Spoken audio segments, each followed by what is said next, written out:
where we cover all the hot topics of the day. I'm Barry Nussbaum, filling in tonight for Dr. G. That poll question, go vote. Donald Trump Jr. gave a great speech yesterday at the convention. Do you want to see him in politics someday? I think you do. Vote in that poll at u2america.com or the U2 America app. Download it if you don't already have it. Back with me, more Dr. G at the RNC. Are you there, Gina? Hey, Barry. Yay, I hear you. I hear you too, so that's good. Awesome. So we wrapped the last question with sort of a general critique of Ted Cruz, and I heard that Mona was backstage and nobody liked him when he came off the stage. Any more on that? Yeah, I think right now Mike Pence is honoring his mother, and so everyone got really excited about that. And how sweet is that?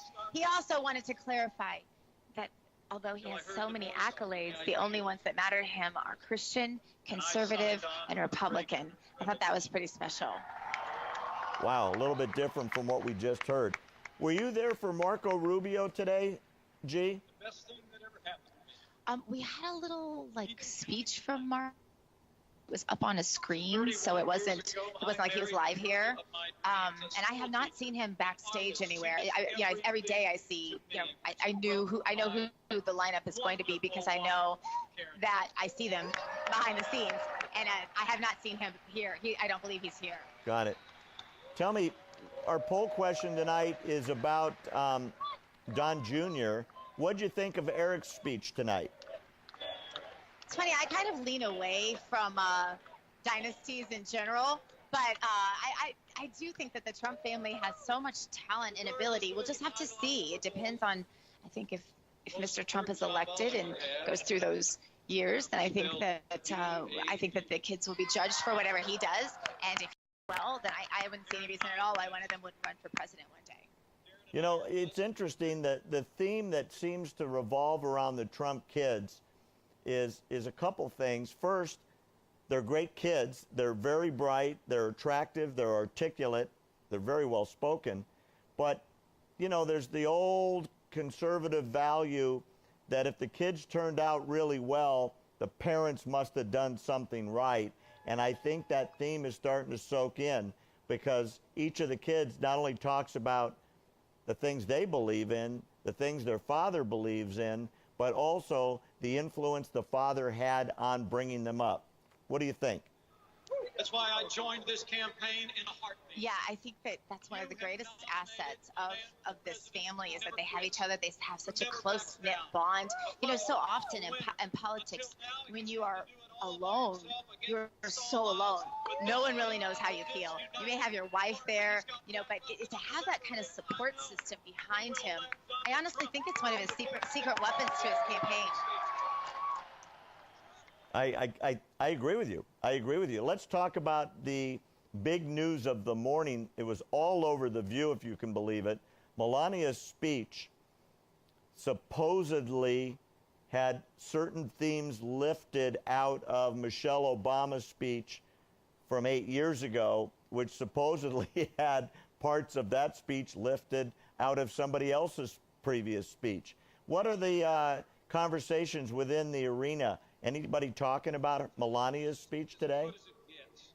Well, most of the things that I've heard about that, Barry, are that there are so many things that Barack Obama has lifted and plagiarized straight up. And I think that Melania and the Trump camp talked about that today. They talked about the person that came to Mr. Trump that had written that, apologized, was willing to resign. And I think it speaks volumes, once again, for Mr. Trump that he said, no way, I'm not accepting your resignation. I understand that you're human, and I understand what happened, and we want you to stay with the organization. That, again, it just shows you what a loyal employer Mr. Trump is, and I think that's part of the thing that Americans see as such a real person in him. You know what's curious, and it's sort of a reflection of the theme in the media today, instead of talking about Melania's accomplishments, the numerous languages she speaks, her education, the businesses that she started, that are highly successful in the beauty business, her international modeling career where she took herself around the world.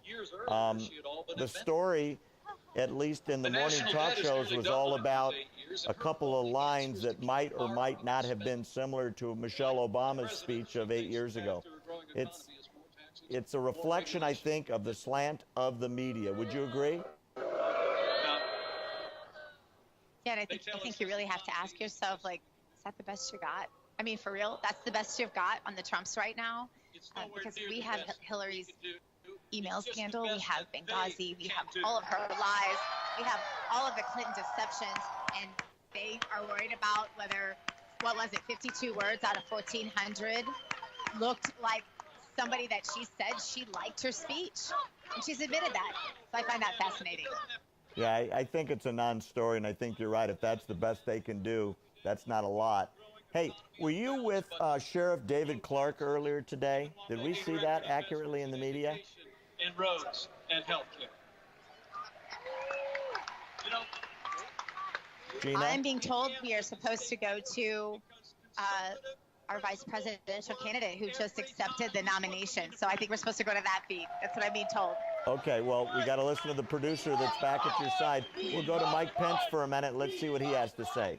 We prove every day that you can build a growing economy on balanced budgets, low taxes, even while making record investments in education and roads and health care. You know, Indiana is a state that works because conservative principles work every time you put them into practice.